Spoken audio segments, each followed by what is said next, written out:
so that you know exactly when brown hearts and yikes. If you're a returning subscriber, thank you so much. Wait. I only have 10 minutes. Come on. Okay, here we go.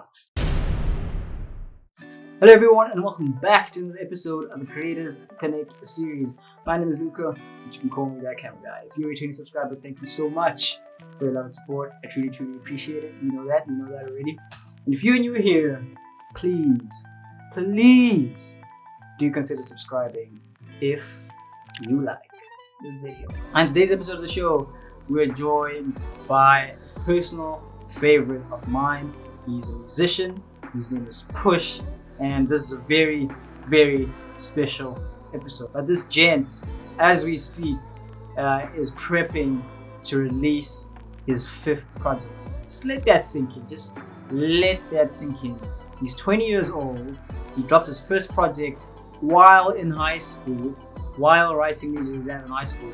And 3 years later, he's getting ready to drop his 5th project. And it's just this, it's not just like projects in jail, you know what I mean? Like, it's quality project, and I do recommend you guys to go listen to his work. I'll leave the link in the description below. But even more importantly, I highly recommend you guys to follow him on social media platforms so that you are full aware of the build up and everything that's going on and everything that is happening within the release of the project Sunflowers and Brown Hearts. In this video, he does go in depth about what he is trying to do with the project. So I really do recommend you guys sit down and really listen to what he has to say about the project, because it does change how we are going to consume the project when it does drop on the 30th of October. He definitely talk about some creative stuff, him growing up, but it's mostly trying to focus on the release of this really major project for him and for his career as well.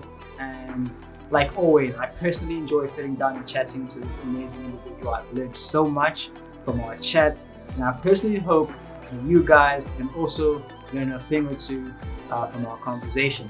So just sit back, relax, and enjoy this mega conversation. Let's go.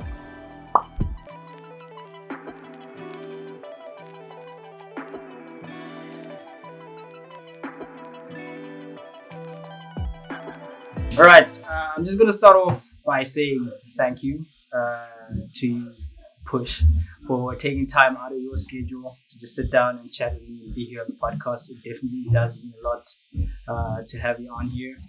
Been following your work for quite some time, and I think for me, it's a true pleasure and honor to have a content creative of your caliber here on the show today. Thank you for being here. You're welcome, man. Thank you for having me. It's truly a pleasure, and I think I'm just going to start by asking you how you're doing. I know, Kuti, it's been a long time coming for us actually having to sit down and do this thing. I think it's safe to say at least a month and a half, almost 2 months. We've actually been in conversation, trying to link up, trying to do this thing, but you've been busy with a lot of other different things. So how are you doing? How are you feeling with everything that's been going on in your life? I'm good, man. I'm good. And yeah, it's really been a hustle trying to get this interview going. Sometimes we were just about to have it and then something changes instantly. So it's really good to be here. But besides that, I'm good, man. I'm good. And right now, I just have school, and then I'm also planning for the album. And you know, even when you're done with the album, you know, there's still a lot of other stuff that you have to do just to make sure that it comes out properly and everything works out. So that's the stuff I'm busy with right now. So school and the album, and then just life in general, but I'm good.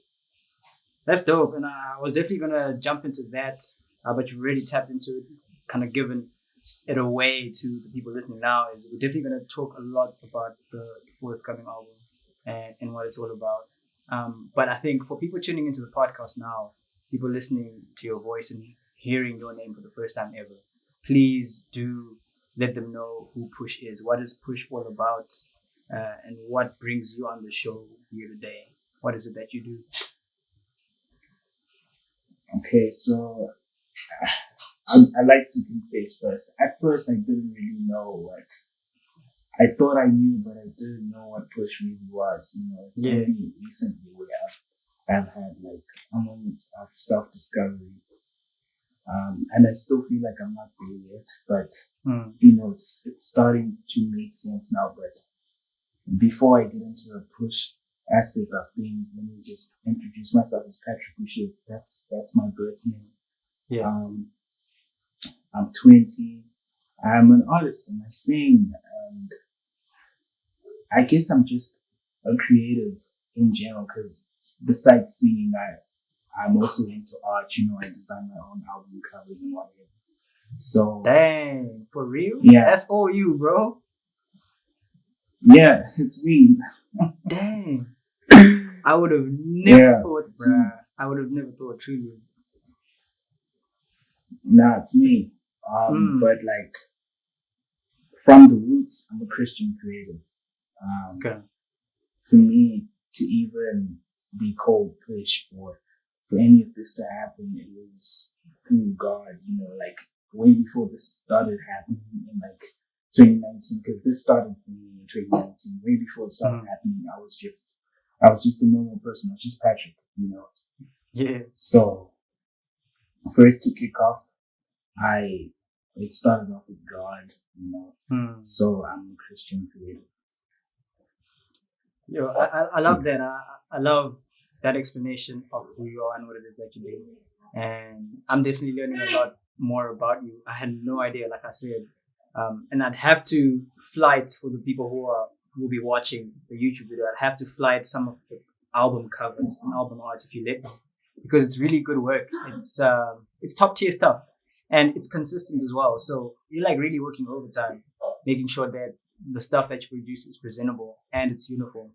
So I do love what you have going on that front, and I'm super impressed, bro. Like, you're really talented, no cap. Thank but you, I also, thank you. yeah, but I also like what you say about being Christian creative, and I think for me, every time I reach out to Christian content creators, mostly musicians, I always say I find it very fascinating, and I find it dear to heart reaching out to people like you, people in this space, Christian creative space, because they're not a lot of them, you know, they're not a lot of them out there.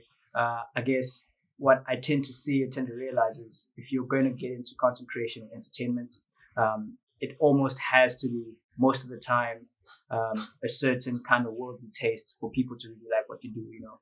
So if you're not swearing, or if you're not doing all these other things, people kind of look at it like it's not entertaining stuff, you know. Not consciously, but it's almost subconscious to kind of be attracted to that kind of content. So when I bump into Christian creatives who are true to what they believe, I'm like, dang, I need to have these people on, dig into their minds and see what they're all about. And we're definitely going to talk more about you being a Christian creator. But you also mentioned that you're like 20, bro. What the heck?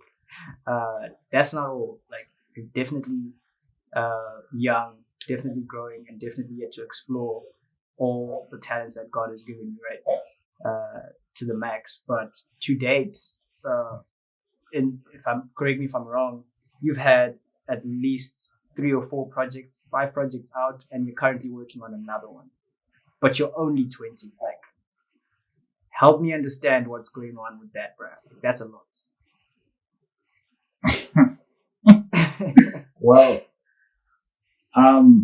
I think to someone who doesn't know about music or the rules and regulations of music, they would say, "Wow, you work really hard, and you've done all of these things, and you're just 20. That's amazing, and like that's crazy. That's big." But then in music, to have done what I have done in the space of like a year and some months, it's ridiculous. It's crazy, you know. And let me tell you why. Because when you release an album, right, there's a build up to the album, right? Then you release the album. When you release the album, you have to market that album, and you have to like roll. Right.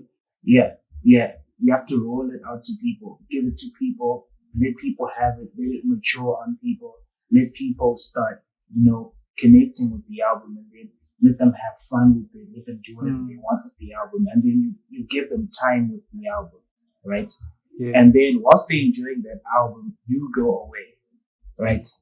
You have now earned yourself some time to create more music. That's why you see someone like Drake or Kanye, or I don't know, anyone you want to pick, they released an album in 2021, and then the next time you're going to see or hear another album coming from them is like in 2022 or 2023. Some time after. But for me, yeah, some time after. But for me, I would say it was a game plan for me. It was something that I think has been the plan for me, but I just hadn't realized it when it was all unfolding and all happening. Yeah. But I wanted to reach my ultrasound quickly. I didn't want to wait 5 years to then finally say, oh, this is the P.Ush sound. But yeah, I wanted to do it quickly, because I don't like releasing singles, Some people use singles for that, they use singles to try and find out what exactly they like to sound like. I like to use albums because when I start writing for something, I want to tell the full story, because a single, it limits you to just one thing, and I feel like I want to tell a bigger story than just releasing a single. So I wanted to reach the ultrasound of P.Ush quickly. So the first album I liked it. At the time I liked it, and I was like, wow, I'm so good. This is crazy. I can't believe I just did this. Thank you, God. And yeah, totally. And I wrote for that album in 2019 whilst I was writing exams, and bruh. How? Yeah. How, bro? I don't know, bro. I don't know. But it happened, and it worked, and I didn't fail my exams, which was crazy. By the grace of God. By the grace of God. That's what's up. Yeah. And it's those little things that have showed me that maybe this is what I am supposed to do. Because if I was not supposed to do it, then maybe I could have failed. Something was definitely supposed to go wrong, but both things worked, So after the first album, it was very guided for me. I was working with my longtime producer, the only producer I've ever worked with, really. His name is T. Blau.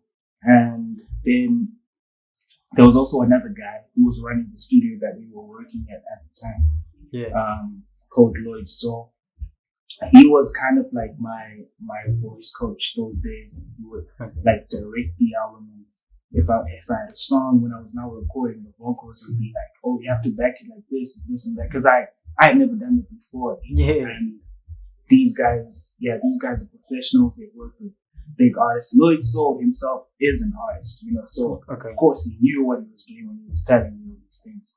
So that was it for the first album, and then I pierced into, the teenage industry, and people started to know about me.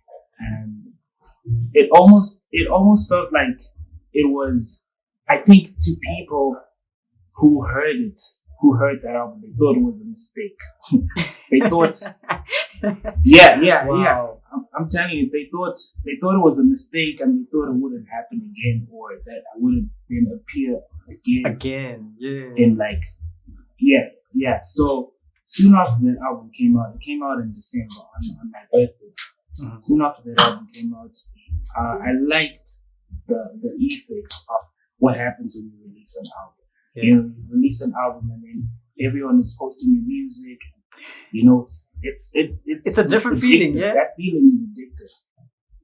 Yeah, because everyone's like, oh, your song is amazing. But then the problem is, if you're not careful, it's so easy for you to make it about you and not about God. So round of applause to that, my man. Yeah. It's so easy, because the thing with the fans is they talk about P.Ush, right? They say, did you hear P.Ush's album? They don't say, did you hear the album that P.Ush did for God or something like that, you know? So now the face of the album is P.Ush, but then when I was writing the album, the inspiration, why I was doing it was all coming from God. But then people don't talk about that. They talk about me, so it's easy for you to, it's easy for you to get pulled into that and then start making it about yourself. But that's not what I was talking about. Let me go back to what I was doing. Okay. So soon after, as soon as January hit, I had already started writing for the second album that came right after. And it was a secret, you know, and people didn't know me at the time. So no one cared, even if I was going to say that I was making an album, you know, it was, cause at the time it looked like a hobby, you know, after high school, people selling clothes. This girl is doing makeup, actually is making music, you know, it was kind of like one of those, you know, people just doing whatever they do, right? So I'm at the studio, I'm working with T-Blau, and then now the most amazing thing about this album is I think that's the album that connected us as an artist and as a producer. And then also we became friends. We became really good friends. So my thing is, if you as an artist are connected to your producer, the music is undeniably good. You know, like there is no way that music is going to suck, because once you're connected, everyone is now worried about their brand. You know, T-Blau doesn't. What you're basically telling me there is that it goes beyond just being a business relationship, right? Like there's a friendship, there's a connection, it's more than just totally an exchange of paper for service, right? Yeah. So now it's like, I don't want to mess this up for T-Blau, and he's also like, I don't want to mess this up for P.Ush. So everybody brings their A game, you know. And I was coming out of the excitement of, I want to feel what I felt when I released my first album, you know. So I was truly inspired, you know, and my relationship with God at the time was booming. It was top of the charts. I was spiritually okay. So when the songs came, they were beautiful. Till today, well, at least before this new album comes out, I think that second album was the best album that I've ever done. Wow. With the content, the sound, everything about it was just, top tier can't stuff. even explain it. It was beautiful, you know, and then I released it, and the funny thing is that album was really like, the devil fought that album. Wow. Bro, I finished that album in time, right? I was set to release it on the 10th of April, 2020. I finished it on time, everything, right? And then wait, you started working on it in January and you were dropping it in April? Yeah. So I finished on time, everything. I know it's crazy, I know. I finished on time with everything. But because of coronavirus and the restrictions and like lockdown was crazy. Lockdown was crazy those days. So Lloyd Soul, that guy I talked to you about, was the guy who was doing the mixing and mastering of the album. And if you want to get good sound for an album, you have to mix and master inside the studio. Okay. Yeah. You have to do it inside the studio. But he couldn't go to the studio because of the restrictions, right? So for like a short moment, I thought it was never going to come out, because he was telling me, I can't go to town to fix the album. And I was like, bro, I've been telling people that there's an album coming out. I've already told them the date. We have to make it up, bro. We have to make a plan. Yeah, we have to make a plan. And he's like, and I think the good thing about being friends with the people you're working with is they develop some form of sympathy for you, and they want to help you. Genuinely, they want to help you, you know. Whereas when it's just business, he will just be like, yo, man, I don't want to risk my life. You know, I can't do this. Let's move the date, you know. But because we were friends and I was begging and I was like, bro, this is really important to me, please. It was like, I'll talk to my friend who has a studio at home. You can mix it and master it. Right? So he sent the album to that guy. That guy was called Tricky. His name is Boy Tricky. Boy Tricky mixed and mastered the album the first time. Right? And he did a great job. I'm not going to lie. But then there was certain things that still needed to be fixed. And we were now 1 week away from the 10th of April. Yeah. And then I was like, Lloyd, you know what?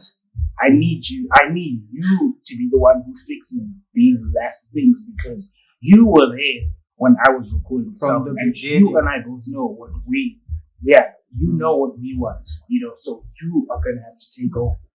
And he's like, okay, cool, I'll do it. So we talked like on a Saturday, and the album was coming out on Friday at 8. It was coming out on Friday at 8 p.m. And then Saturday passes by, Sunday passes by, Monday, Tuesday, Wednesday. We talk on Wednesday, right? I'm like, yo, bro, any progress with the album? And he's like, I'm working on it, don't worry about it. I was like, all right, cool, man. And then Thursday passed by.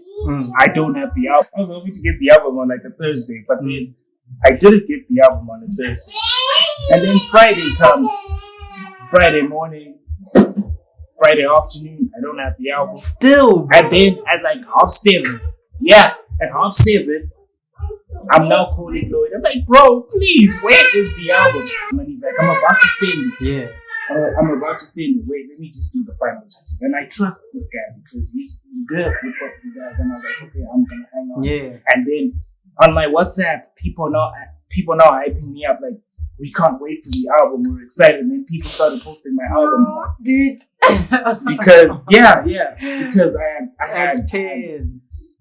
I had done a broadcast list, sending people like, please post this at this certain time. So everybody was like ready and waiting. And since I had made this first album, everybody was like anticipating it and actually waiting like, what exactly are you going to do this time? What is it going to sound like? Yeah. And then 8:30 comes. I now have the album, right? I got it. But the problem is I can't post it without listening to it. So I had to listen to the album. The whole thing. Yeah, I had to listen to it to verify it. Then I can say, okay, it's ready, right? And it was a do or die moment, because I can't imagine what would have happened if I didn't like it, So it was either I was gonna like it or I was going to cancel it, And I ran away.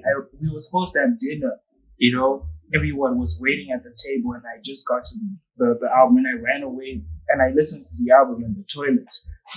I closed the door. I got the I'm telling you, dude. I'm telling you. No ways, bro. I was like, this is a very important moment for me. I'm not going to miss. I have to do this. And I went to the toilet and I listened to it, and I loved it. When I heard it. When I reached the last song, I was like, this album is gonna blow up, right?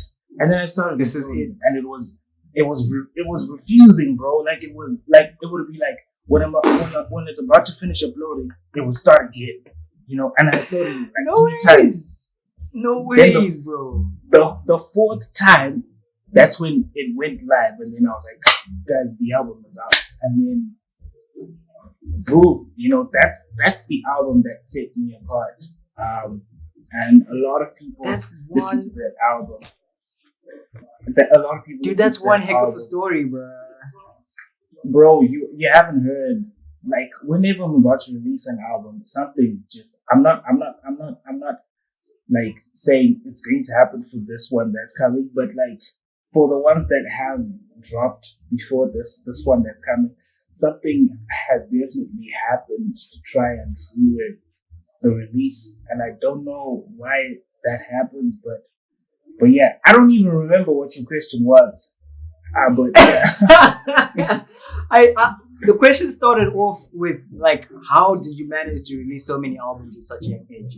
But I love the story. I mean, it synced in well, and kind of telling the story about your first album and into your second album. But now that you're talking about the second album and all these things happening within it, that you feel like the devil was fighting this thing. You didn't want it to come out. And you were right, bro. Because you're mentioning you don't know why these things keep happening. You're out here trying to do work for the Lord, right? You're out here trying to live a God glorifying life, but more importantly, a God glorifying creative career, right? And it's like, he's gonna fight it, bro. Like, anytime we try and stand up and do work for the Lord, the devil's gonna fight. He's gonna throw whatever he can at us. And I don't know how you feel about it, but personally, when I go through situations like that, I'm in the moment, yeah, it's like hectic, bro. I'm like, what the heck is going on? I would rather be in any other position than this. But after reflecting and like really looking back at what happened, I'm almost grateful. Then I look at myself and I'm like, okay, what did you learn going through that situation? Are you more patient for it? Is your character better for it? Are you more selfless for it? Whatever it is, the situation, I'm always trying to ask myself, what did I learn? So that when next I'm in that situation, I can try and do it better. I can try and fight the devil off better. So my question to you now is, after having experienced so many difficult things, so many challenges, through the 3-4 albums or projects that you've released prior to this one, what have you learned in those times that you've seen, okay, moving into Sunflowers and Brown Hearts, I need to do these things better or differently? I've learned that you always have to have a backup plan. 100%, bro. No, for real, you always have to have a backup plan, and you have to be strong, because I feel like if you're gonna choose to be a Christian creative or do something that is for the greater cause and it can affect people positively, you should be ready for resistance, Yeah. And Straight if up. you're gonna crack under pressure, one day someone resists and you're like, oh man, maybe this is not for me, then you were not ready from the get-go, and it's unfortunate that I've learned that the hard way, because 4 albums and I've been through it, but like from this side, weeks away, or whatever you might call it, weeks away from releasing the 5th one, I feel like I'm a lot stronger than I was, and Let's go, bro. I know how. Yeah, I know how to react when these things come at you, and last week I was talking to one of my friends who also wants to release an album in October, and they were telling me all these issues that they were facing and whatever. And to me, it's like it was not a big deal to me anymore, because I've been through it, all of it, So when I was telling them that, it's gonna be okay, don't worry about it, just do this and that, they were not listening to me. They're like, no, what do you mean? Like, can't you see this is what's happening? And I was giving them advice based off what I've been through and how I know that it can work out in the end, So that's basically what I've learned. And like the most important thing, though, the most essential thing that I've learned is, I feel like in most cases, when you're doing something that God really, really wants you to do, something is always going to try and like shake that, Yeah. And that should be your indicator to keep going, because even after all of the things that have happened, I haven't stopped, People might expect me to stop, but I haven't stopped, because when I tell my friends all these issues, they're like, bro, how do you manage to get over this? This is so stressful. And I'm like, yeah, but in the moment, it would have been stressing me out, no sleep, whatever. But then after it happens, it almost feels like you're ready for it when it comes again. So yeah. No, that's true. I mean, like, you go through these things, and like you're saying, you kind of have to build yourself up and figure out, what am I learning? How am I getting better? So that when you go through it, you're ready for it. And like you're saying, and very truthfully, that once you set your mind to do things for God, be ready for resistance. I think just generally in life, once you've set your mind to do something, just anything in general, there's going to be some kind of resistance. Life is just not smooth sailing. Very rarely is it, bro. Like more often than not, we have obstacles, hurdles that we have to go over. Some less daunting, and some like you really get to a point where you're like, is this even worth it? But looking at what you've been through and how far you've come, your journey really doesn't sound like a long one. 2019 is not far back, but what you've done within that time is a lot. And it goes to show, Kuti, you aren't letting anything stop you.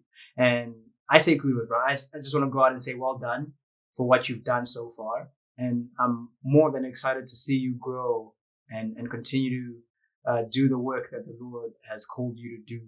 Because, I mean, at 20 and have done this much, the world's your oyster. Literally, like, the world's your oyster, bro.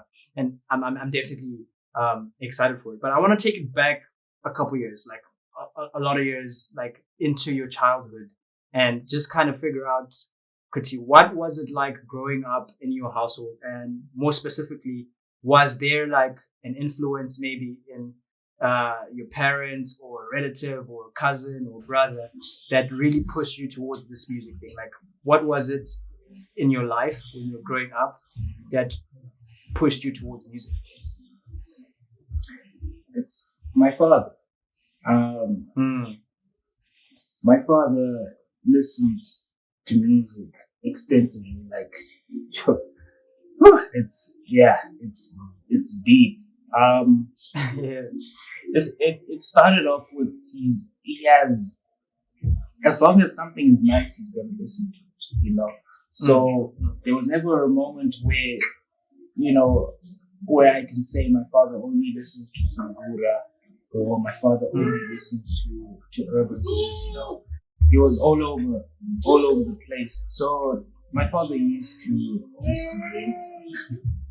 And I'm not saying that in a bad way, but he used to drink, and we all know what happens when you drink. You get drunk, So what he would do is he would come back home at like 9 or 10 or whatever, and we would be sleeping at the dining room waiting for him. And then he would walk in, and then he would wake everybody up, and then he would put on some music, and he's like, "Dance with me," And Crazy. At the moment, at that time, I didn't appreciate it because I'm like, bro, why are you waking me up? I don't want to dance, But as I grew older, I started to realize that it was those moments that drilled music inside of me. Because the songs he would play those nights are the songs that I would revisit and listen to on my own, And my father is into marketing, like, he travels a lot and whatever. So wherever he went, he would bring back the music that he heard from wherever he had gone to. And the music that influenced the Afro side of me, like the Afro pop that I like, was from Zambia. And he would listen to these guys called Organized Family and whatever. So it's like, he was always listening to music, or if we were in a car together, he would like be listening to music, and then he would do a drum roll on the dashboard, and then the snare would be my head, So it would be like, and then and boom on your head, on my head, And that's funny. And like, so I don't know how it happens, but those things actually affect you greatly, because I would definitely go back to all those songs, and I greatly give all of the credit in terms of my love for music to my father, because he is the one who loves music mostly in the house. Wow. Even right now, he could come back from work and spend 5 hours on YouTube just listening to music, watching people's music videos, and he knows about this stuff. So growing up for me, it was a lot of parties, dancing and whatever. And for all of that to happen, there always used to be music, And you won't believe this. you won't believe this, but singing for me is not something that I can say I was born with. Because For real? I'm telling For you, real? let me tell you why. For real, let me tell you why I'm saying this. Maybe I'm crazy, but let me tell you what happened this one time. It's actually two situations. There's this time I was pretty young then. I think I was in grade 1 or 2, and there was no Zesa that day. So it was me, my sister, my cousin brother, my cousin sister. We were in the kitchen, and they started singing. And they're pretty nice. They can sing. They're pretty nice. Okay. And then I wanted to join. I wanted to join. I wanted to sing also. But I think at the time I didn't sound so nice. So someone, I'm not going to tell you who. I'm not going to blast them here. But someone said, but I was going to win.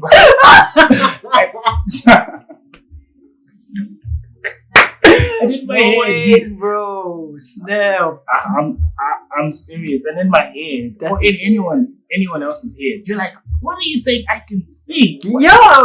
Because you're sounding the best in your head, bro. You're like, yeah. I'm hitting the notes. Yeah. In my head, I was like, you're just 18. Well. And as if that was not enough. A similar situation happened in high school. I don't remember it was Form 1 or 2, but I was seeing this girl.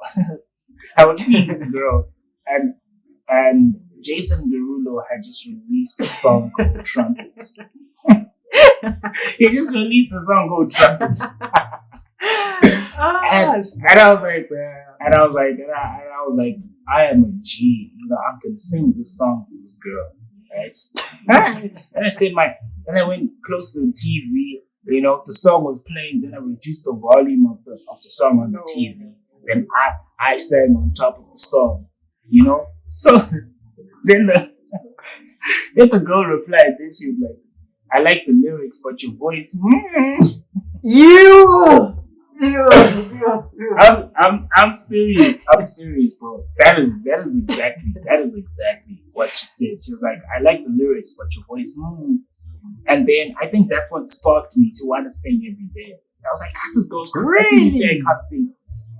We're gonna see about that, And then ever since that day, I started to sing every single day. And my friends from P.Ush College, the ones I used to share the same hostel, always say, I like Coldplay a lot. I love Coldplay. They're a huge inspiration to me. I would sing a lot of Coldplay in my room, in the shower, everywhere. I would just be singing.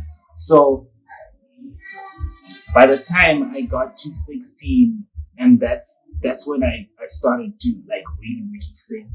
I think my voice had been matured into something that you could say, oh, this is a singing voice, And then I guess with that, combined with my love for music and what I think I knew about music at the time, I could spice it up.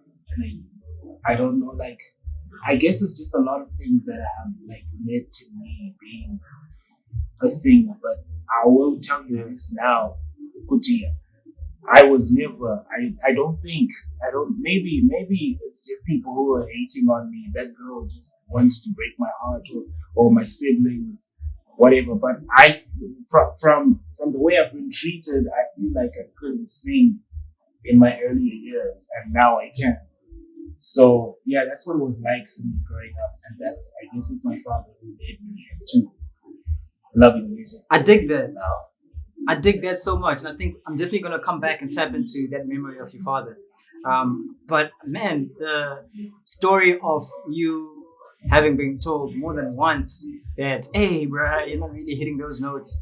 But then you bouncing back and saying, you know what, because of that, I'm going to keep singing. Because of that, I'm going to keep singing. That's crazy. And that's a totally different approach. I think you've seen it, I've seen it, and the whole world's seen it, where someone tells someone that, hey, you're not really good at this, you kind of take it as a sign, but oh, maybe I should try something else. But you're like so determined, so adamant at working at what you're not good at to be good at what you're not good at. And that's powerful. That is something I can definitely learn from. And I can relate to you a little bit about being told not to sing. But seeing that P.Ush just kept singing, I think I should start singing in the shower as well, singing when I'm cooking, and maybe 3 years from now, I'm going to be a pro, releasing my first album. I'm going to keep singing, bro. Maybe things will change for me. Yeah. But I love that story. It's absolutely amazing. I really did want to tap into that aspect of you remembering your dad in a way that he's kind of the guy who brought you into this music thing, right? Like you have all these memories of him waking you up and you dancing. It's an intense story of maturity and realization as well. And I think a lot of people can relate. Because when you're going through something when you're younger, you're almost like, what the heck? I don't understand what's happening. And then you grow up, you're like, flip, it's because of that I didn't understand then, that I am who I am now, right?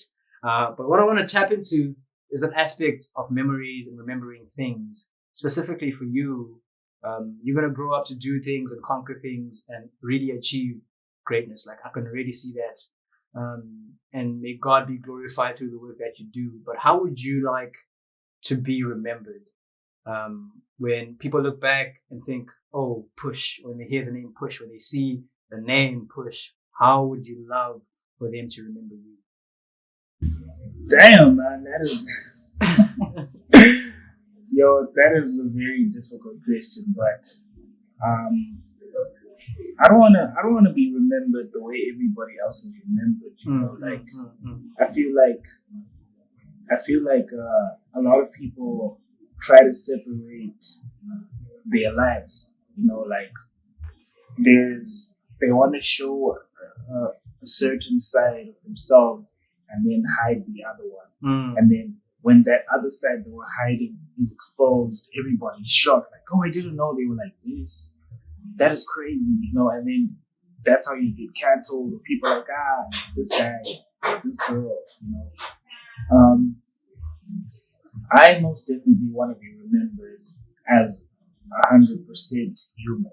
You know, like what you think about a human is what I want to be remembered for. A human does good and bad things, you know, and I want to be remembered for everything that I've done. And I think that is the most honest thing that can be remembered about a person. Yeah. Because I feel like when someone is just portrayed as this really good person and then the other side is not explored, it's a lie. You know, that memory, it's true in the fact that whatever you were being shown or whatever might actually be who they are, but then in terms of memories, what we should really know, I feel like it's a lie, you know.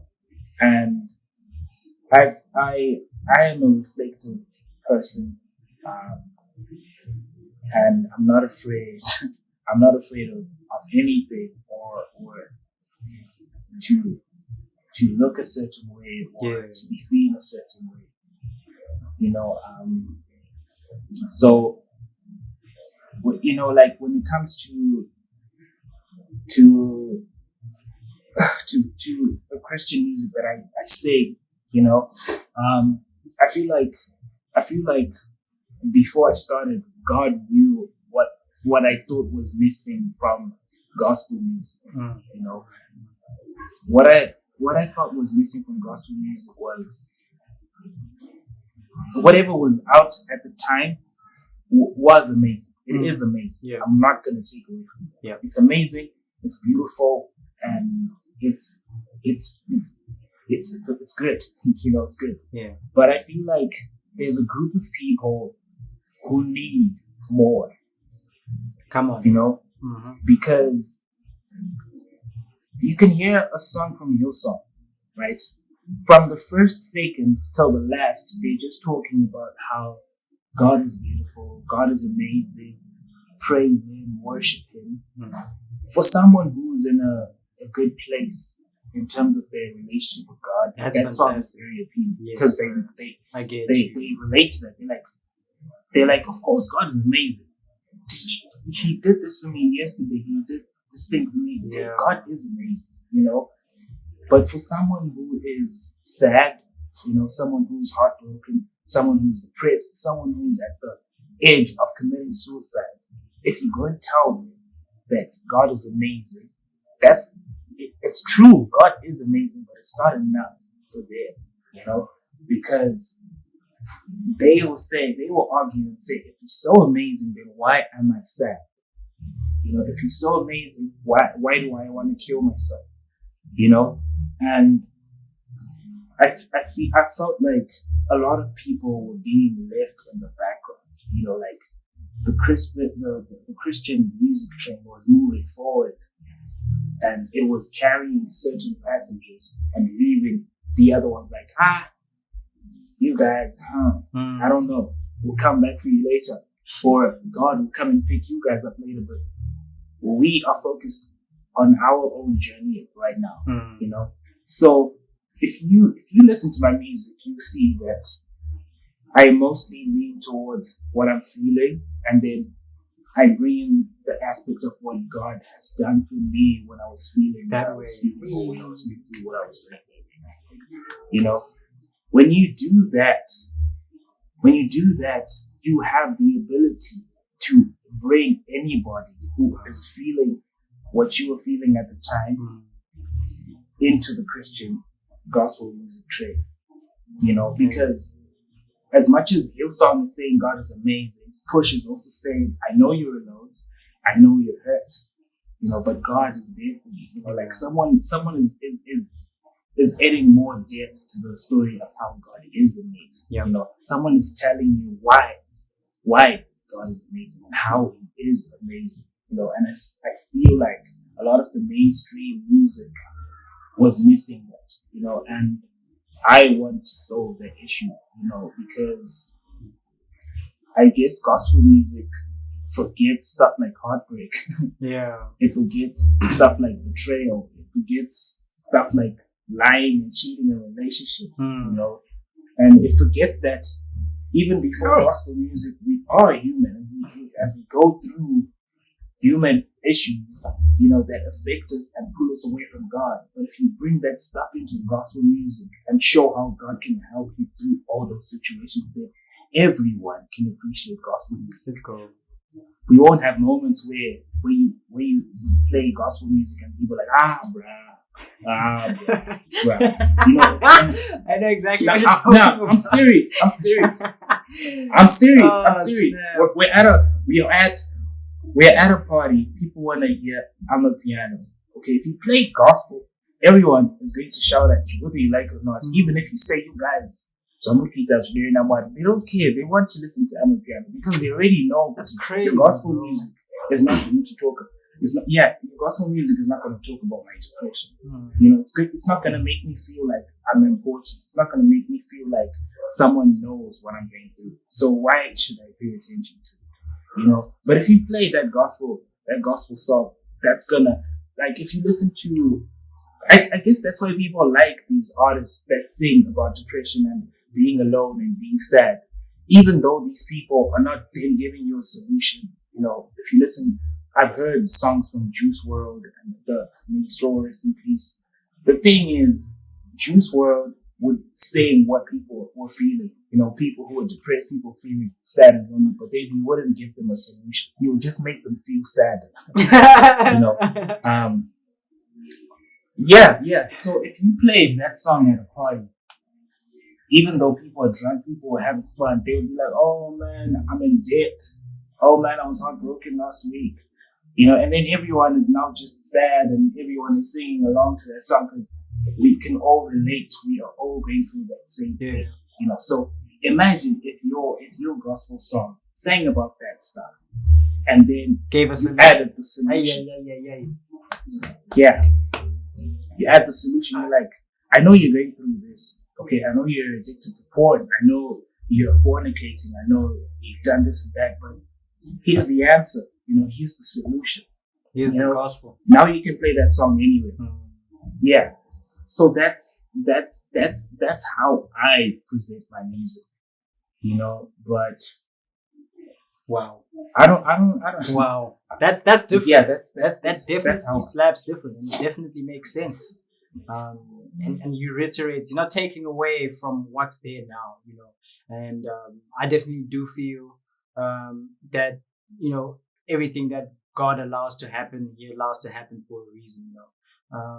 And I think you being in this space, you with this realization, you with this insight, that's huge. I promise you, I've never heard of music or projects or careers being built on an ethos like the one you have. It's definitely original. And I could be wrong. Someone else could have thought about it, but I love what you're saying and I love what you have going on.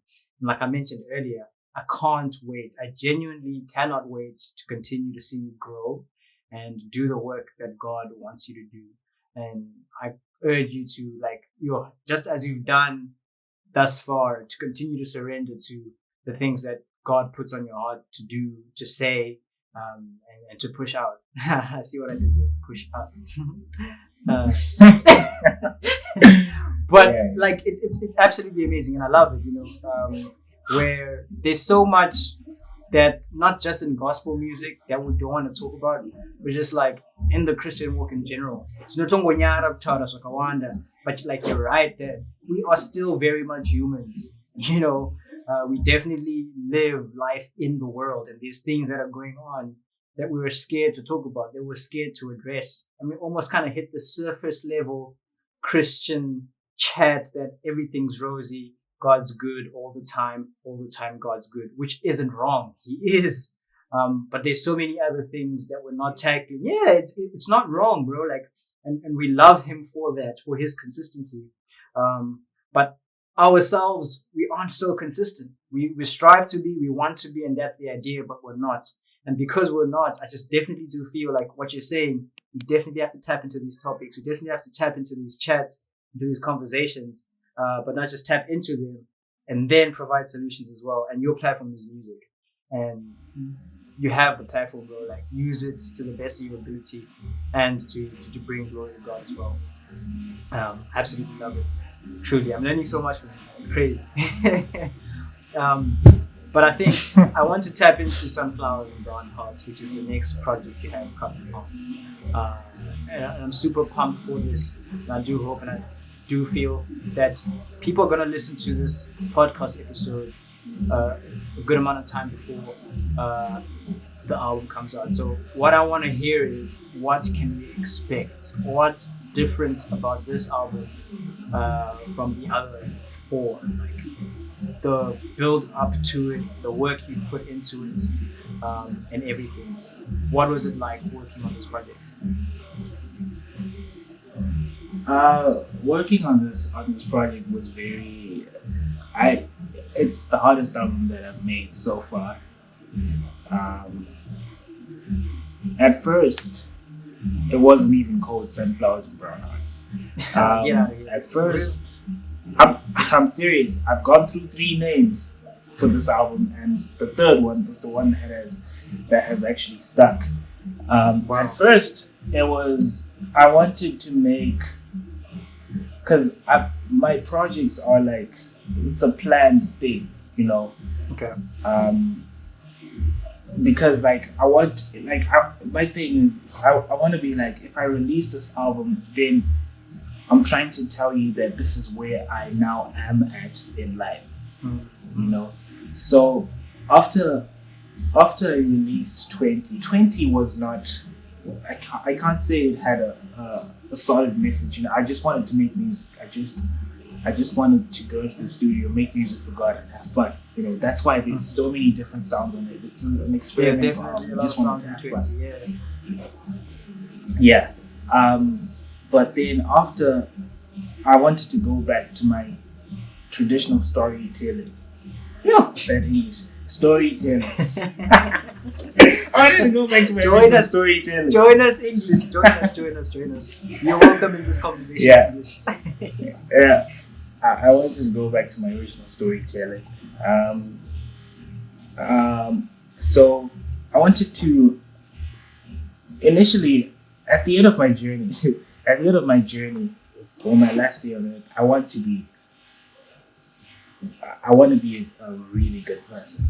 You know, I want to be done with, you know, always falling into sin, always making mistakes. You know, sometimes we call them mistakes, but now it's just bad habits. And then you say, "Oh, I made a mistake," but then that's just who you are now. You know, I want to be over that. I want to be someone exemplary. I want to be an inspiration. You know, I want my kids to look at me and be like, "That's my father." You know, my friends to be like, "Oh, that's Patrick. That's my friend." You know, like even somebody who doesn't know me, when they say my name, I want them to be like, "Yeah, that guy. He's a good person." You know, because as much as we might say, "Oh, we're just growing up," "Oh, they're just mistakes," or "you're still figuring yourself out," some of the things we do now are gonna stick with us forever. You know, and there's some things that I have done to people or to girls or whatever, and they haven't forgiven me and they're still mad at me. Like, you know, and even if you might say, "Oh, we were growing up, we were just kids," you know, like some of the stuff never goes away. You know, and the only way you can make it better is just for you to be a better person. Don't do it again. Just try and be better. You know, and it's a very difficult thing to do, to try and be an all-round good person. You know, because there's always going to be somewhere where you're lacking. But that's the main goal for me. You know, that's the end game for me. So I wanted to make an album that showed my journey in life and how I have become better. So the name and the direction of that album, the name was gonna be called Greener, you know, because like when grass is healthy, when grass is beautiful, when it's green, you know, it's not brown. Yeah. So that's how I was gonna explain how life has gotten better, I've gotten better and whatever. But I felt like I wasn't ready to put out something like that because I am not as green as I should be yet. You know, so that was the name of the album when I was writing for it, you know, for like 3-5 songs, and I had a song called Greener and whatever, and then midpoint I was like, no, you know, I'm lying. I'm not greener yet, you know, I'm still a little bit brown, you know, so let me be honest about being brown. And then I started this whole movement called Honestly P. So with Honestly P, I was literally exposing myself and what I've done. So I had this thing where I would go on Instagram and I would write something like Lustful P. And under that heading, I would talk about how I have been lustful or how I am lustful and how I've mistaken that for love for women, you know, like. Sure. And yeah, I went deep with it. Like I said, I'm not afraid to, you know, to go out there and just spill the beans for myself, you know, like I very much like telling my own story. So I went and I did that. I think I dropped like 4 episodes of that on Instagram, you know, like Lying P, Lustful P, Cheating P. I forgot what the other P was. So the plan was at the end of those episodes or at the end of those posts, I would release an album called Honestly P. And all those things that I was talking about on Instagram would now be in the form of music. You know? Wow. Yeah. It was a serious thing. But then what happened was, whilst I was doing this stuff, I was seeing this girl and she was like, "You don't have to do this. you don't have to do this. You know, you don't owe these people an explanation. Yes, you've done these things, you've wronged people, but you don't really have to do this. You know, and the thing with me is when I've set my mind to something and when I'm very sure that I want to do it, it's almost impossible to talk me out of it. You know, so when she said, "You don't have to do this," I was like, bruh, I've already started. Why would I stop now? You know, and I didn't think about what she was saying, but what she said made a lot of sense, you know, because like, as much as you are being honest and, you know, telling your story and whatever, you could be shocked that even after you've done all of that, people still don't care. People might still not even care. They could probably still see you as the same person you were even before you posted these things. And those are the thoughts that started to come to me after she'd said it. And I didn't want to go to her and admit that, oh, you were right. It was just in my head. I was like, oh my God, this girl's right. I don't really have to do this.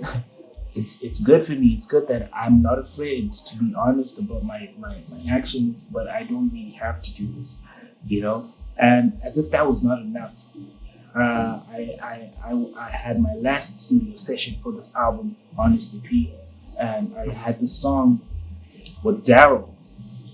I'm not sure if you know Daryl, but I had a song with Daryl.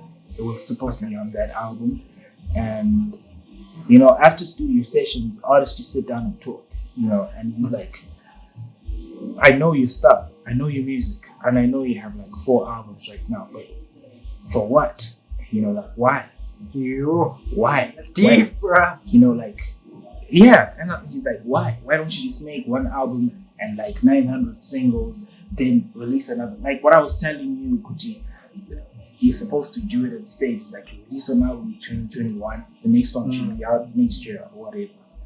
And the thing with someone talking something into you, they will be using their philosophy and their game plan, and then they will project it onto you, And I'm not going to take away from what he said. What he said perfectly makes sense, but it works well for him. Now, let me tell you why I'm saying this. Because I followed what he said. Yeah. I was like, he's right. He's right.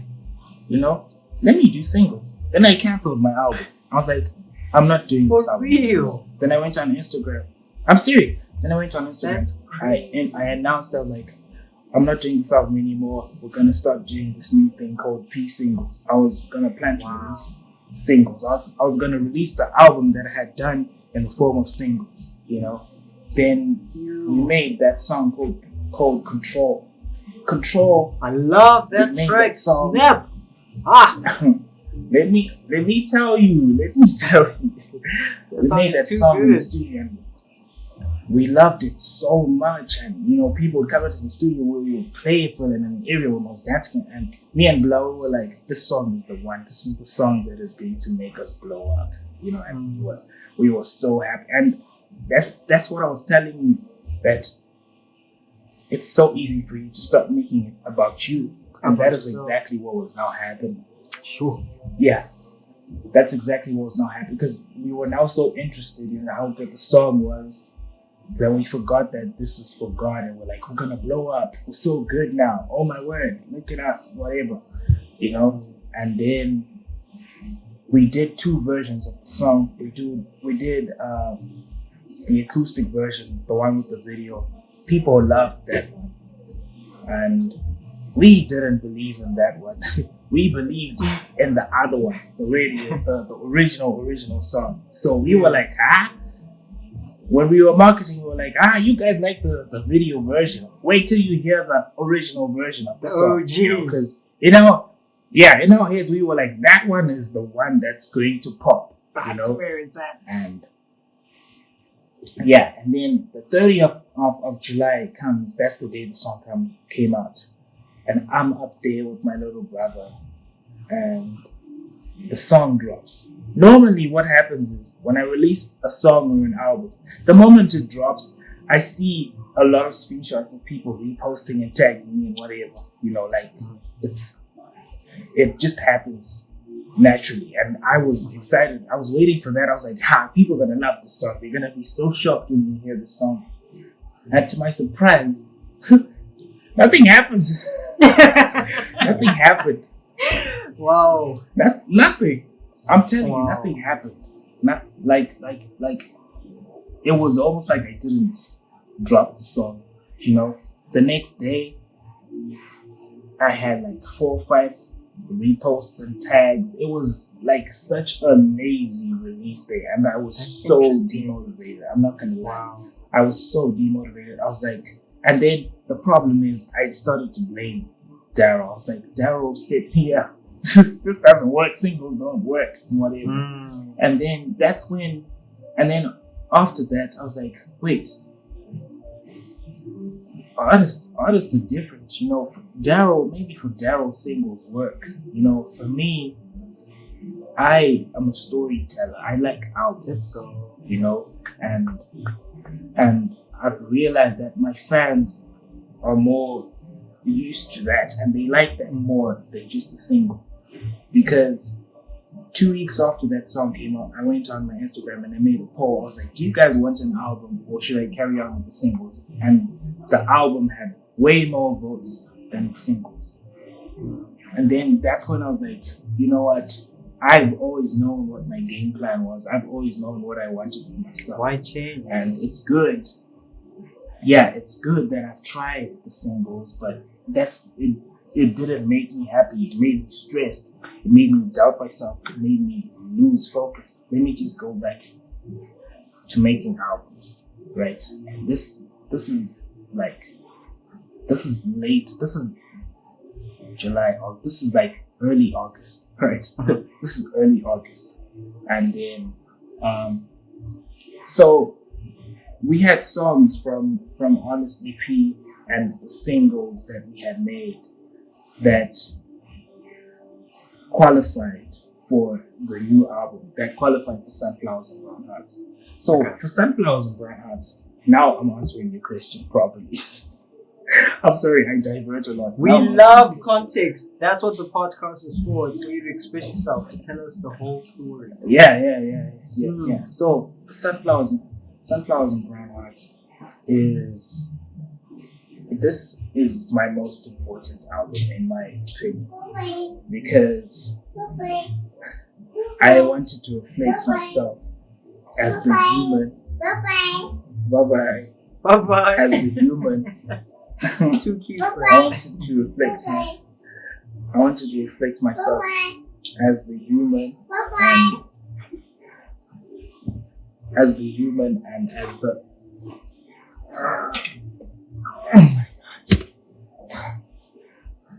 the baby's got to be on the podcast. Let's go. That's what's up. I wanted to reflect myself as the human and as a Christian. As a Christian creator. as a Christian creator. So I started reflecting what was happening in my life emotionally, at that time, and what has happened in the past, with girls, relationship problems and whatever. And that is the sunflower side. So the sunflower in this story is me, and the healthy sunflower is yellow, it's beautiful, it'll be blooming, whatever. But then everything's good.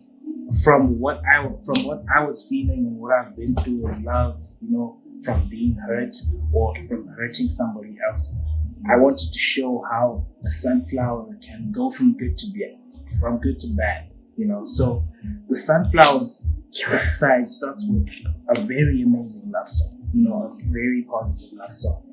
And then it starts to get bad. The third song is Toxic.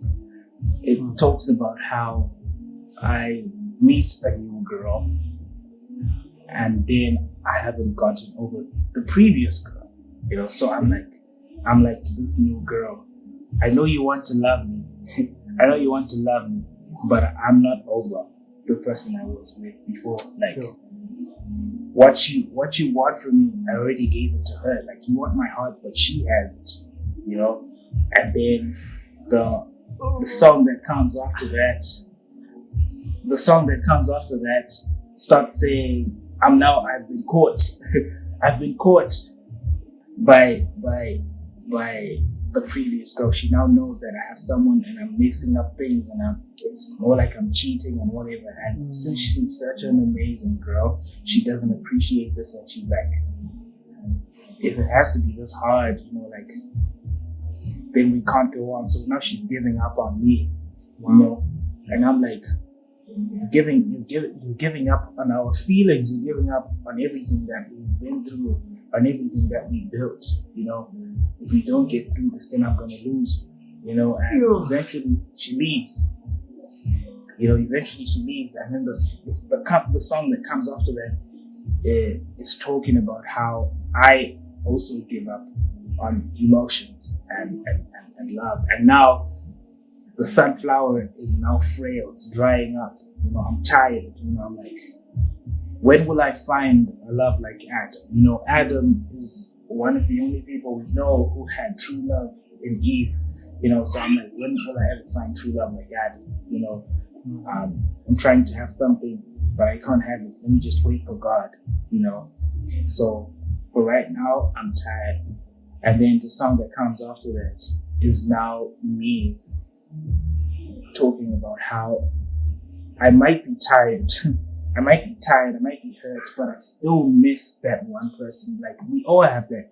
We all have that one person, that one ex, you know, that we will always want or we will always like. And that's the person that I will be talking about. Like, so that song, I think that song, that song is so nice, man. That song is really nice. So I'll basically be asking her to come back. You know, she obviously can't hear me.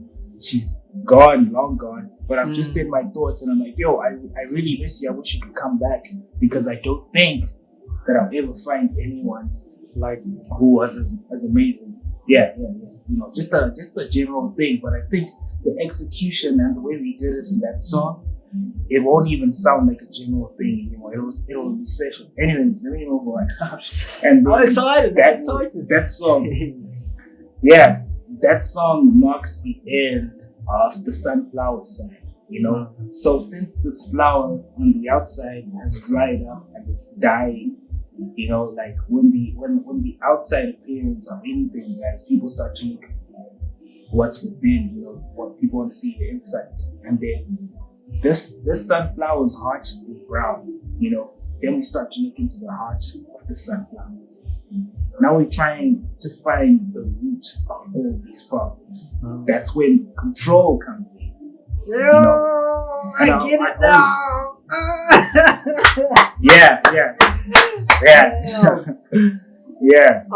Yeah. I always told people that.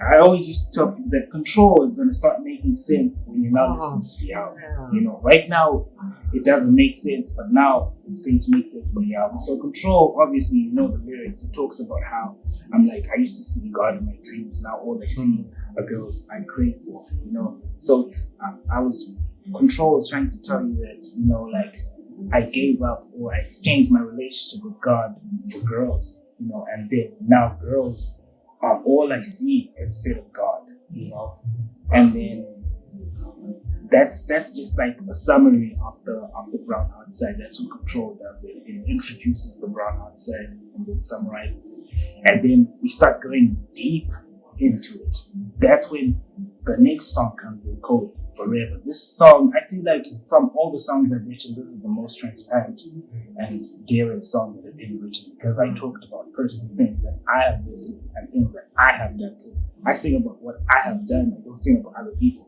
So the song talks about lust. It talks about lust. It talks about, so I'm basically talking about a basic thing that could have happened with any of the girls that I was spending my time with instead of God. So I'm like, I've gotten many times to do what's right, but we would rather chill in the dark. You know, me and this girl would rather chill in the dark. You know, and then I'm like, let me tell you, I'm struggling, I'm shuddering. You know, I'm thinking why I even watched that scene that was playing on the television, because later I did watch some porn. Then I picked up the phone, then I hit up my girl, then we did something wrong. Now we are up late. How did we get here, baby?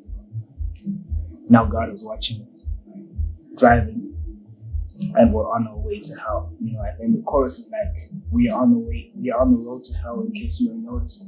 And if we don't handle this well, we could burn forever. You know, and then in the second verse, I reflect on how life was amazing when we were younger, like when you and I were younger, when anybody else was younger, before we got all this knowledge about how you have free will. You literally have free will. You could do whatever you want, but then the problem is we misuse that. And I'm like, I wish I was a baby, because I was so innocent and clean those days. Now I'm so clouded with all these sexual things in my head. When God gave me life to handle, I ruined it all for pleasure. So it's a very reflective and daring song because it's very deep and transparent. And then right after that song, oh my word, I'm forgetting the triplets. Let me check. Check. After that song, yeah, we get into this other song called Be Okay. So obviously now I am aware of the reason why I've been going through what I'm going through. So now I'm asking God, like, is it gonna be okay? Like, are we ever going to finish what we started? Because evidently I abandoned you, I left you and then I started doing all these other things, but I'm asking you, are we ever going to finish what we started? Is it going to be okay? Are you going to put my worries away? And there's something special about the song that I think people are going to find really interesting. I'm not going to give it away because if I do, then that means people are going to go straight to that song. So no, I'm not going to tell you what it is for that song. But it has something that people really like these days. I guess that's what all I can give to you. Bro, what are you cooking for us, bro? What are you cooking for us? Don't worry. You're teasing us, bro. You're taunting us over here. This album is more than a month away and you're telling us all this juicy stuff. And then after that, we get into the song called Free. So in this song, I picture the world as an ocean, and I'm like, we as humans are underwater right now. Like when you're underwater, you can't hear, you can't speak, and you can't see properly. Like everything is just blurry, Yeah. And then I also talk about how bad the world has gotten. People sing easily and whatever, and I'm like, whenever we come up to breathe, whenever we come up to refresh or come up for air, I just wish that God could give us wings so that we can escape the ocean, and be free, and be one with God so we can hear properly, see properly, so that when He calls us, we can now hear it. Because right now, there's a very few amount of people who can hear God when He calls them. That's why people are just doing bad things. You might be surprised that, people are doing all these bad things, but God is literally pulling them back every day, but they can't hear it, because, like I said, we are underwater. And then, since this album is like a journey, like every song is leading to the next one. So it's such a beautiful story. After getting those, so purposefully intertwined, and it's beautiful. You can't see my face, Abu, but I'm here smiling, bro. I'm like, I can't wait for this thing. I need this thing. Yeah, bro. Yeah, man. And like, so after that song, we get into the song. Like, so since I am now free, since I'm now one with God, since we are all free, the next song after that is called In My Lane. So I'm like, I've gotten this freedom, but I don't want to misuse it. I want to stick in my lane. I want to do what God wants me to do, no matter what this person is doing, no matter what this person. So please keep me in my lane so I can complete my mission, do what I have to do and move on with life. And then the last song on the album is called For You. I actually wanted to rap on this song. I went on WhatsApp and on Instagram and I posted something saying, can someone please teach me how to rap? And people ignored me because people think I'll be joking, but I wasn't joking. You do make a lot of jokes though. In all things. I I was so serious. I really wanted to rap. Like I wanted to go on some J. Cole type of thing, which is so hard. So what I did was I was rapping in my head whilst writing the lyrics, because I knew that I couldn't then rap out the lyrics. So I was like, if I'm gonna rap, then I'm going to rap in my head and write down the lyrics. When the lyrics are on the paper, I'm going to sing. So now that song, for me, I feel like it's a very special song to me because it also relates to why I also made this album, because the other reason why I made this album was for my kids. That's deep, for my kids. I'm saying this because I am not afraid to open up and to show who I am or whatever, and there are a lot of other people. I've seen most of my friends are afraid to talk about who they really are or what they've done and whatever. People are afraid to be transparent. I don't want my kids to be like that. I want my kids to be honest and to be daring and to not be afraid of anything. So this album is very transparent and it explores a lot of aspects of my life. So it's more like I'm coming out about a lot of things. And I'm joining two worlds of my life. I'm joining my personal life and I'm joining my life with God. Showing how bad my personal life has been and how bad my spiritual life has been. And then I'm showing how it can be joined together to tell a story. So it's a song that's dedicated to my sons and my daughters and my future wife. So it's literally a song where I'm giving advice to my sons, and I don't want I feel like the problem is when I start explaining my music, I always expose the lyrics. So this one, I'm trying so hard not to say any single word because it's a really good song. And okay, yeah, it's a really good song. And I've never done anything like it before, so I don't want to give it away so easily. But that's the last song, and you know what? When you hear that album, as long as you don't skip a song, it's going to make sense. Makes sense. If you just skip a song, it will not make get confused. sense. Yeah. You have to listen to it in as a whole. I would rather you start picking your favorite songs after you've listened to the whole album, after you've understood what I'm saying, But yeah, that's Sunflowers and Brownouts. And you blessed us. You blessed us so much, telling us, this whole build up and like this whole story. It makes so much sense now, and I definitely do think, personally, I'm gonna consume that album differently than I consume other albums. And I think it's meant to be consumed differently. Thank you, man. Thank you very much. I'm pumped. I'm like truly pumped. Like I was saying, you can't see my face, but I'm just smiling when you were telling this whole story. I'm just like, here, like, why is it only a month away? Why is it only a month away? But the anticipation is good. You need that. I need to yearn for it. I need to want it even more than I did before hearing all this. So I think it's a good thing. For the album itself, but for me as well, to get context, and for everybody else who's going to listen to the album and to the podcast, to get that context of, okay, this is the idea that I had as P.Ush, and this is what I'm trying to portray. And you just coming out and saying, take it easy with it, song by song. It's a man, it's needed. You kind of need to hear that because we live in a fast-paced world, man. Like, you jump on there, you listen to a song for like 2 seconds, and you're like, not feeling the beats. And you're constantly trying to find your favorite song almost immediately, right? Just sampling an album. It's what people do. They don't listen to the whole track. But you coming out and really guiding us through how to consume your project, like, that's different. And that makes sense. And I'm definitely going to take your word for it and listen to the story that you have to tell. I'm really pumped for it. Thank you so much. You're welcome, man.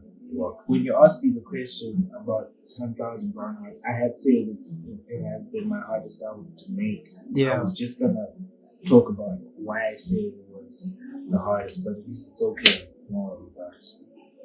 You can tell us. You can definitely tell us. We want to hear it. We want to hear it. Okay. Sorry.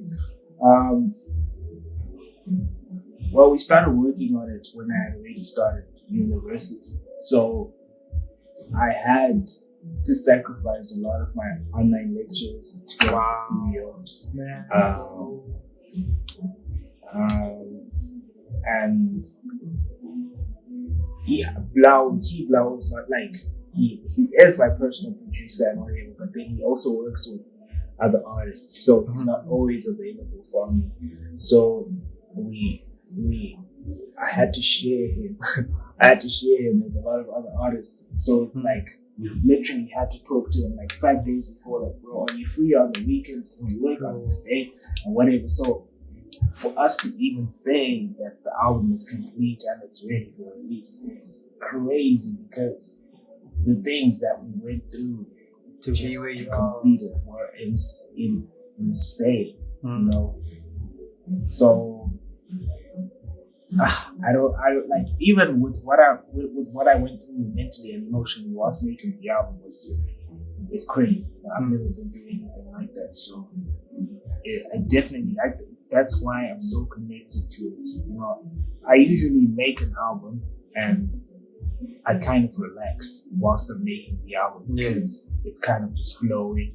You know, it's like I'm taking it chill. You know, like man, I've done this before, but then this one, yeah. But with this one, we were trying a new sound. You know, like I wanted to. I've never done love songs before. So just exploring that side of music for me was scary, because I've never done it before, and you don't want to do something for the first time and then be bad at it. You know, so I wanted to do it for the first time and then be good at it as well. Execute it correctly. Yeah. And then also balance the gospel side, because I didn't want the album to sound like there's a side that got more attention than the other side. You know, I wanted it to be very balanced, so we had to revise the songs a lot of times until we felt like it's now balanced. You know, this side is giving as much as this side is giving. So it was, and I think I've heard the album 1,000 times, and by the time it drops, I probably won't even like it anymore. This isn't fair, bro. This isn't fair. You can't be telling us you've been listening to this album, right? You're out here waiting for the career for so I listen to it every day. I'm not gonna lie to you. I think that's the first thing I listen to, because you don't wanna make something, right? And then you wake up tomorrow morning, you play the songs, and you're like, I don't like this anymore, because that happens a lot actually with artists. You know, like you make a song, and today you like it, tomorrow you wake up and you're like, I don't like it anymore. So we had to revise the songs to a point where it doesn't matter if I wake up sad or happy or angry, I'm gonna like that song, you know. So I guess my satisfaction level for the album is a 10 out of 10, and I'm happy with it. You know, it all comes down to the taste of someone and how well it can affect the listeners. But in terms of what I feel about the album, I love it. That's my favorite right now. That's you, bro. And I love that you say that, because I actually did a video recently. I touched a little bit on the importance of us as creatives actually liking our own work. And I know it's really nice when you kind of come out and you post work and you release content, you release art or whatever, and people are like, flip, this is dope stuff. This is the content we signed up for. We want more. You're doing a good thing. That feels good. That's nice. You know, that kind of positive reaction is amazing. But paint a picture where that kind of reaction doesn't come from the world. And more often than not, it doesn't. Especially when you're starting off, no one knows who you are. You're not getting the reactions you think you deserve from the content you've created. And if you yourself aren't content, I see what I did with content. If you yourself aren't content, with the work you've created, if you aren't happy, if you aren't satisfied, even before you release it, you're gonna have trouble now because all you're basing your success on is how people react to your work.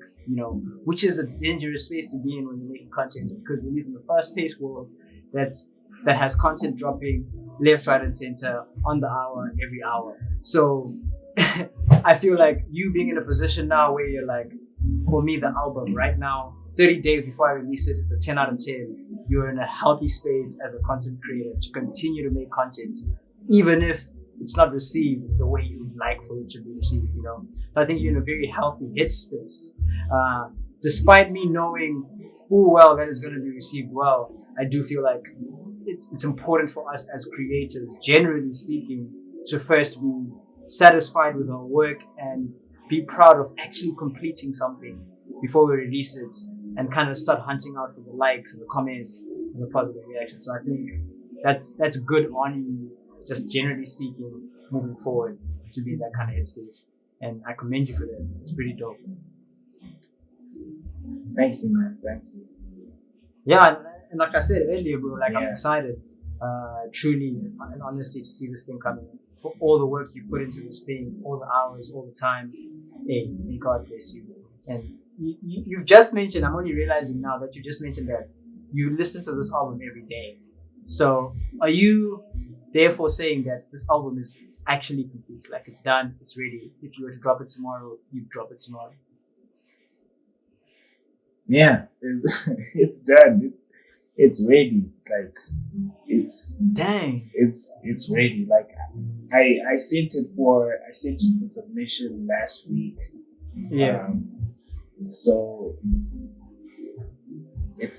I guess it's somewhere in the streaming platforms, just waiting for the 30th for it to then be available. You're teasing us with that. But You're teasing us. You're bullying me. You're content bullying your Yeah, but this is content bullying. But yeah, no, we love to see it, and we're patiently waiting for it. Truly. Yeah, thank you very much. And it's been a dope chat. I think I'm just gonna go out and say again, thank you, bro. Thank you for coming through. Thank you for the extensive conversation. This is what this podcast is about, and I think I mentioned it already. The backstories, the context, the raw stuff that people really don't ever get to hear about, the work that goes into some of these things that we do, which I think makes it so much more special to get these stories out. But I just have one more question before we wrap it up, and that's just generally speaking, I know you've experienced quite a bit in your, I guess, when someone looks at it from afar, pretty short career, right? 2019. But looking forward, what do you hope to achieve? What else can we expect from the brand that is P.Ush?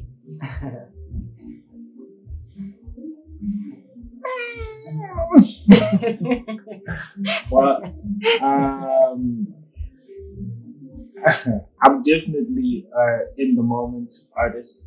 Okay. Right now my mind is like focused on this upcoming album, but I guess what I hope to achieve in the future is a better sound. I want, for me, the most important thing is the sound. The sound is very, very, very essential.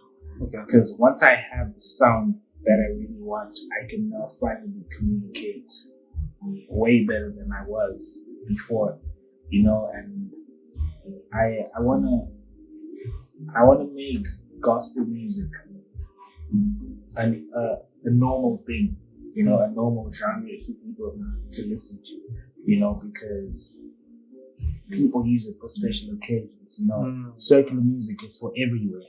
But then gospel music, you only see people posting Maverick I even forgot what they called, but you only see people posting Maverick music on Sunday, which doesn't make any sense because you can listen to it every day, what I mean? So I want to make gospel music user friendly to a point where it can be played everywhere, every day, no matter the situation, because like I say, I still feel like there are a lot of people who are being left out simply because they don't feel like they're involved when they're listening to gospel music. So I hope in the future a lot of other artists will caught onto that wave of involving real life issues in the gospel music to also show that everybody matters, So yeah, and I also wanna do some work with choirs. I have songs that I've written where I can hear choirs in the background of my head. This man is a visionary. So yeah, I want to try that and hopefully do music videos, because I feel like people still don't know what I even look like. So that's funny. That's true.